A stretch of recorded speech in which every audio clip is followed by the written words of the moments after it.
Seely করে কামের ভিতরে কি ফোন ধরা যায়? বারবার ফোন দিয়ে দিতেছস, আর একবার যখন ফোন দিছস ধরি নাই, বারবার ফোন দেওয়ার দরকার কি? কি কবি ক?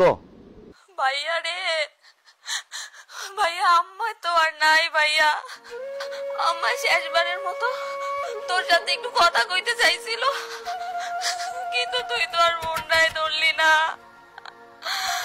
ভাইয়া আম্মা তো আর নাই। ইলা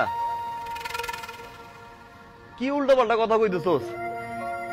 এই ফোন ধরে না দেখা উল্টো পাল্টা কথা কইতেছস না? আর আম্মা এগুলো করতেছে তোরে দিয়া? হ্যাঁ, আমি তো কামে আসলাম, আম্মারে ক আমি কামে আসলাম, ফোন ধরতে পারি না, আমি তোর আইছি, আম্মারে ক, আমারে ক, আমারে ক। আমি বুঝি নাই, আমি কামে আসলাম, আমি আর ফোন লগে রাখবো, আমারে দে।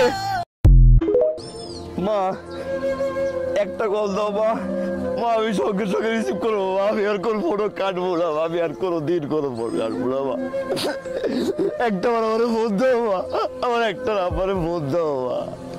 মা তুমি যা রান্না করো আমি তা খাবো, আমি বাইরে কিচ্ছু খাবো না মা, আমি বাইরে একটা রাত থাকবো না মা। এই বাড়িতে আজ কায়া একা একা বসে থাকি ভাই, কাউরে ডাক দিতে পারি না ভাই। আগে বাড়িতে আইসাই একটা মায়ের ডাক দিতাম, পরানটা শান্তি হয়ে যেত ভাই। আর এখন ভাই কেউ রে ডাক দিতে পারি না, কারণ আমার তার মা নাই। আমি ভাই কারোর থেকে ভালোবাসাও পাই না। আমার মা যেদিন চলে গেছে সেদিন সবার থেকে আমি ভালোবাসাও হারিয়ে ফেলছি ভাই।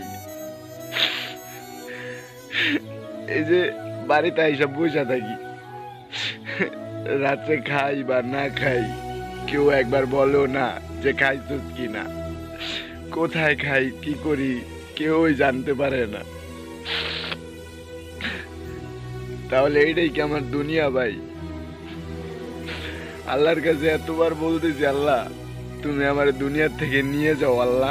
আমা আমি না তোমার কলিজার টুকরা, আমার নিঃশ্বাস নিতে কষ্ট হচ্ছে মা, আমার কেমন জানি দম বন্ধ হয়ে আসছে, আমার কেমন জানি নিঃশ্বাস বন্ধ হয়ে আসছে মা গো, আমার কেমন জানি চোখটা বন্ধ হয়ে আসছে। আমার মন বলছে আমি তার বেশিক্ষণ দুনিয়াতে থাকবো না। মা তুমি স্যার আমার অসুস্থ মনটা কেউ বুঝতে পারে না।